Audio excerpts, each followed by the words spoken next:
नहीं,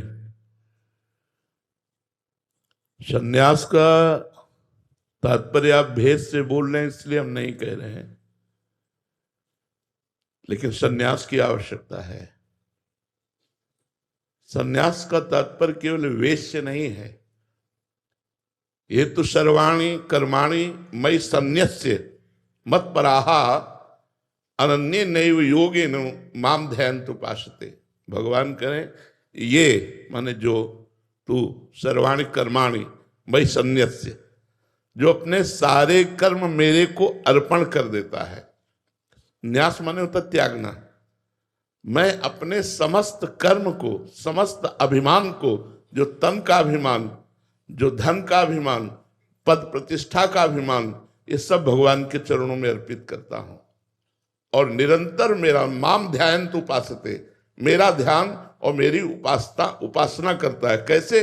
अनन्य योग के द्वारा, अनन्य भाव से मेरा आश्रय लेकर माम ध्यायन्तु उपासते। तो भगवान ने कहा कि तेसा हम समुद्धरता मृत्यु संसार सागर, इस मृत्यु संसार सागर से मैं उसका उद्धार करता हूं। तो एक होता है विरक्ति मार्ग और एक होता है जिसे निवृत्ति मार्ग कहते हैं, और कहता है गृहस्थी मार्ग जिसे प्रवृत्ति मार्ग कहते हैं। यदि प्रवृत्ति मार्ग में अपने सारे कर्म कृष्णार्पणम वस्तु किए जाएं और उठते बैठते चलते फिरते भगवान का मंगल में नाम लिया जाए, तो आप जहां हो वहीं से आपका मोक्ष कल्याण हो जाएगा। क्योंकि भगवान के नाम जप से विवेक जागृत होगा, शुद्ध ज्ञान जागृत होगा, और ज्ञान से इंद्रिय और मन का संयमन होगा, और इंद्रिय और मन जहां शांत हुए तो स्वरूप का बोध हो जाएगा और मोक्ष को प्राप्त हो जाएगा। अगर वो मोक्ष नहीं चाहता तो भगवत प्रेम हो जाएगा, और मोक्ष को भी तिरस्कृत कर देने वाला सुख है भगवत प्रेम। जो भगवान के अनुराग में मस्त होकर भगवान की रूप माधुरी में रूप छके घूमत रहे, तन को तनिक न भान, नारायण दृग जल बहे, यह है प्रेम पहचान। अपने प्रीतम की रूप माधुरी में डूबा हुआ, उनका स्मरण करते हुए अश्रु प्रवाह करता हुआ गदगद कंठ रोमांचित, धन्य हो गया जीवन। सतरति सा लोकांतारयति, वो स्वयं तर जाता है, स्वयं तर जाता है और लोगों को तार देता है। वो गृहस्थ हो या विरक्त, विरक्त भेष लेकर धन की कामना करना, मान प्रतिष्ठा की चाह रखना, लोक व्यवहार में प्रवृत्त होकर के संसारिकता आ जाना, तो वो दुर्गति का कारण बनेगा। विरक्त होकर के वो सदगति को प्राप्त नहीं होगा।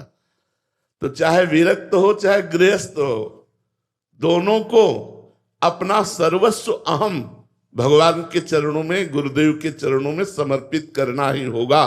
और कंचन कामिनी कीर्ति, इन तीनों से राग हटाना होगा, तभी वो भगवत प्राप्त होगा, चाहे गृहस्थ हो चाहे विरक्त हो।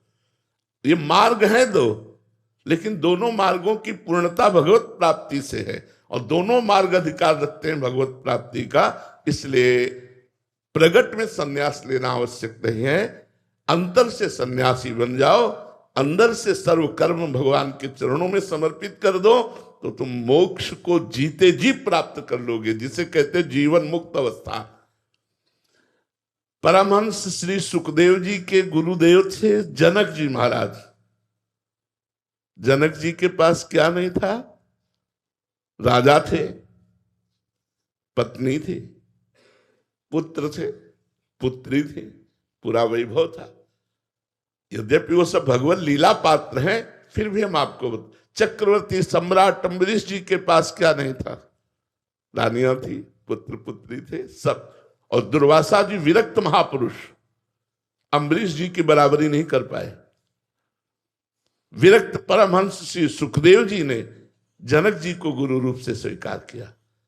तो यहां विरक्तता और गृहस्थता, इन दोनों में भगवान के प्रति प्रीति कितनी है, भगवान के प्रति समर्पण कितना है। जिसका समर्पण जोर होगा वही आगे निकल जाएगा, चाहे गृहस्थ चाहे विरक्त। बात समझ पा रहे? हाँ। दुनिया में इतना दुख है कि आप देख देख कर डिप्रेशन में पहुंच जाओगे। इतना दुख संसार में। और अगर आप भगवान के भजन में मगन हो तो आपको ये फिल्म जैसा दिखाई दे।